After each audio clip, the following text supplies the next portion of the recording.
It took me out into worlds I didn't believe existed.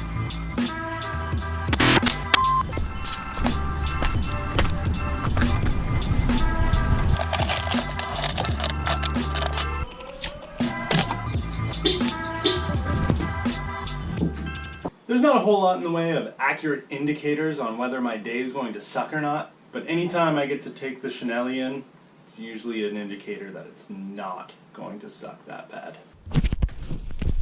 And grabbing change to go on a boat ride midway through the day, possibly not having to come back to the office. Well, that's just confirmation.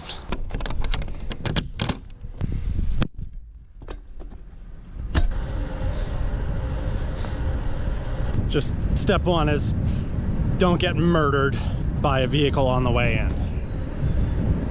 Begin.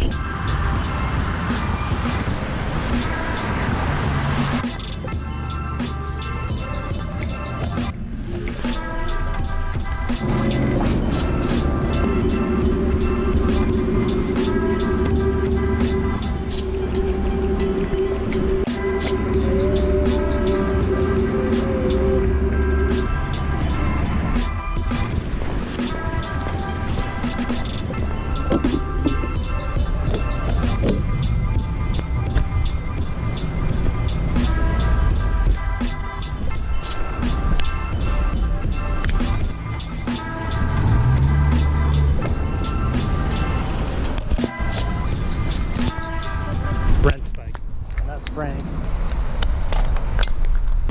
I had heard Frank got the same frame set as me, so I gotta go up beside him and tell him to suck it.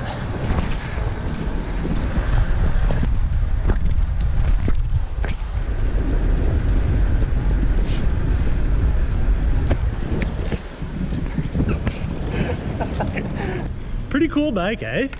Oh my God! Wow, you've got a lot of stuff on yours. Oh, I'm using a clear vinyl. Oh, like is that your what it is? Grandma's couch? Yeah. Because, you know, the lock was just... True messenger bike versus what mine is.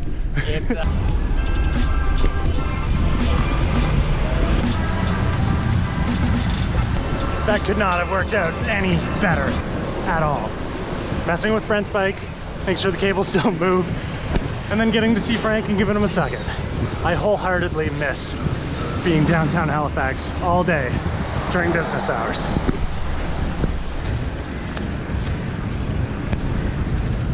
Though I do not miss living at the poverty line and not being sure if I'm gonna have enough money for the month. Small trade-offs. Funny enough, to tie this all together, going to meet Angela to see our financial advisor.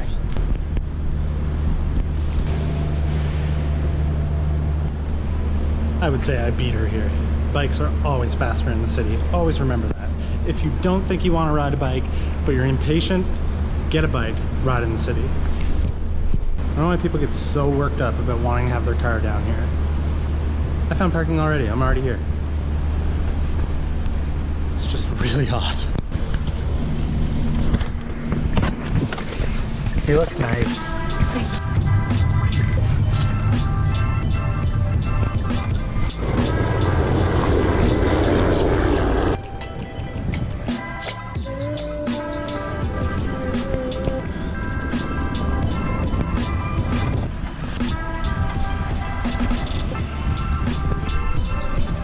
There's a small, albeit very strong chance that I spoke far too soon when I said today was going to be a good day.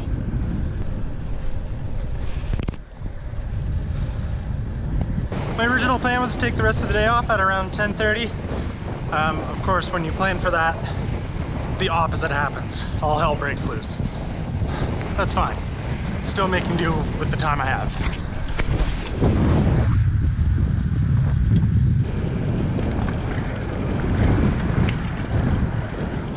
Coming up on your left. Basically all I wanted to do with my free time this afternoon was stop at my friend Roger's shop, Halifax Cycles, out in Halifax while I was there to try and source the lock nut for a 1-inch threaded headset. But I always forget about the Bike Peddler, and they're open till 6, so I could just do it in Dartmouth after work.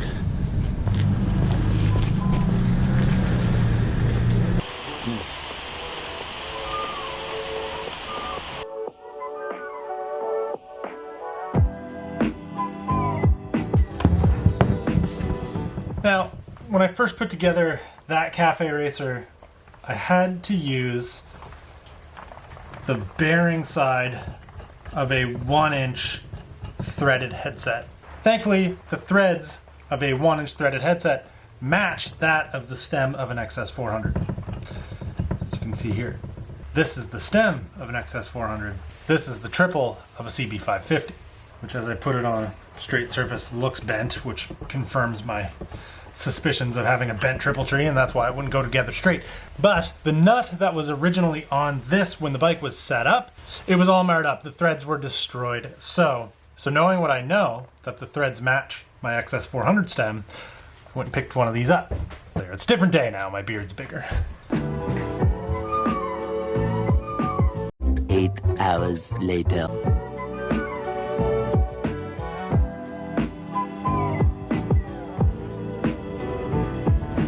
Thankfully, this story is somewhat. But thankfully, I'm going to pivot on the story of this vlog just to salvage it, because thankfully, something did show up on my back doorstep that's going to tie together today in one way or another.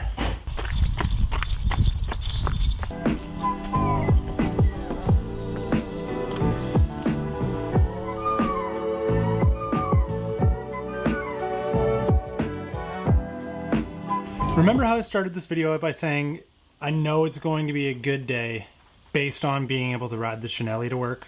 Which of course could also be taken as like, you know, it's a good day that I just own a very cool bike. And you know, like even today, riding it, I just love being on it. But honestly, I'm not sure if I love being on it so much because it's such a great performing bike, because honestly, I don't know that I notice much in the way of a difference between it and what the silver bike was like, because they both wear the same parts. Thinking about it, I don't know that I've ever actually really noticed a huge difference or a huge jump in performance from any of the bikes I've owned that have sort of slowly built up to kind of the stuff I have now. I don't have anything that's like super bike quality, nothing that's mind-blowingly expensive or just wild to even dream about. It's all very obtainable, including the Vigorelli. It is no super bike. Yes, the frame set is maybe more than what I would pay for full price, but when deals pop up, that's how you get stuff like this. But it sort of makes me think, how much does the quality difference in that versus what I used to ride when I was first getting into biking, how much has that actually affected the amount that I like to ride? Or is it just purely the fact that I lusted after bikes like this on Instagram long enough and wanted one myself, that now that I have one, the bike vanity side of it is really what is kind of driving it? And because I have a great team of people working with me at Schwinn, they asked me which bikes I'd be interested in to create content with, and to try and kind of compare the two, one of their like really entry level Amazon selling Schwinn fixed gears was actually sort of interest to me to just do this experiment. And honestly, it couldn't have shown up on a better day, considering the narrative of this vlog sort of fell apart when my original plan didn't work. So I'm going to build it. We'll compare a little bit, but this vlog's getting a little bit long. We'll have to do the full comparison, the head-to-head, on another day. But we still need to look at them side by side right now, obviously.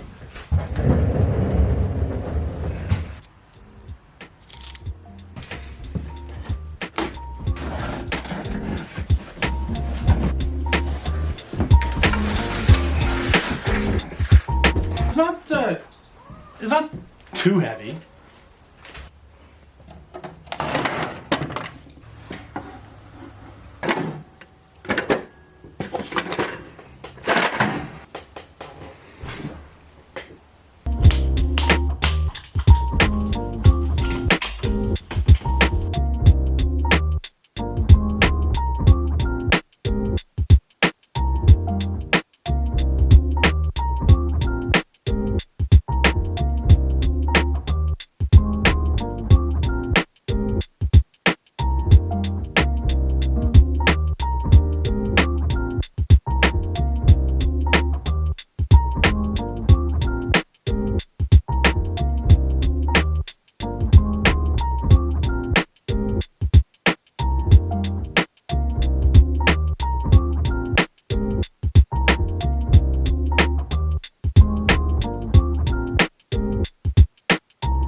still learning here.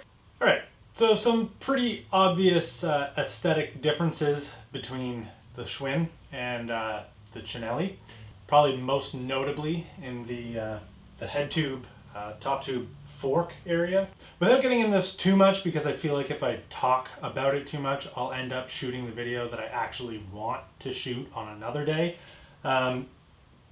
You know, I think what I would probably do with this at some point is swap the fork out and put something that has a little bit lower crown to axle length and try and make up the difference of what the trail would end up being by doing that, by adding a little bit more rake or taking some away and just trying to make it feel right but fit right, because for a 55 this is crazy tall. But with that said, you do consider the price of it. It isn't a $1,200, $1,300, $1,400 frame set with a custom build all around it. It's, you know, it's listed on Amazon for something like 200 and some odd dollars US and 320 Canadian.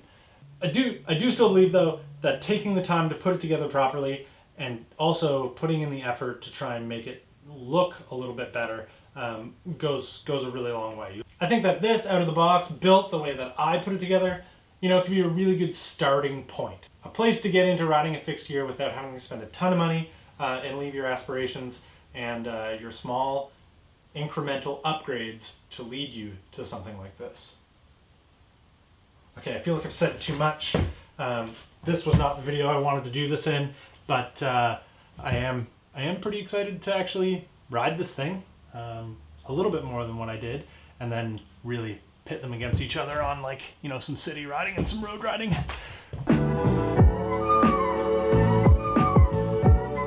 Okay, so hats. I want to do 5-panel hats. Seems like there's enough interest there. Currently, right now, I've gone through a couple different suppliers to see what pricing is like. I think I finally found one that I do like. So I plan on getting a digital render of what the hat with the logo will look like. This will be the logo that I want to use. It's the normal one, but made black.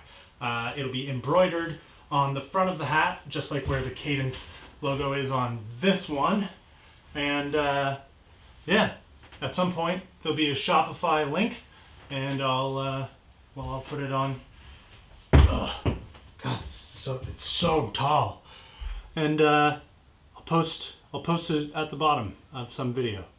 I don't know exactly when that will be. I've never done this before, so it's certainly a learning curve.